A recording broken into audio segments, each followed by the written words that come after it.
ఈరోజు ఉదయం కొంచెం తొందరగా నిద్రలేచి ఇంటి పని చేయడం స్టార్ట్ చేశాను. ఎందుకంటే మా అత్తయ్య మామయ్య తిరుపతికి బయలుదేరి వెళ్ళే రోజు. వాళ్ళ హడావుడిలో వాళ్ళున్నారు. ఈ హడావుడిలో మా ఫ్యామిలీ గురించి అయితే చెప్తాను.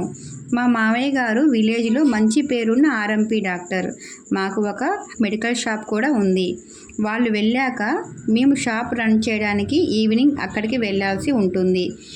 మాకు పిల్లలు పుట్టకముందు మేమంతా కలిసే ఉన్నాము. మాకు పిల్లలు పుట్టాక స్టడీ పర్పస్న ఇక్కడ ఉండాల్సి వస్తుంది. పప్పు అయితే తొందరగా అయిపోతుందని మ్యాంగో పప్పు వేసి చిప్స్ కూడా వేయించాను.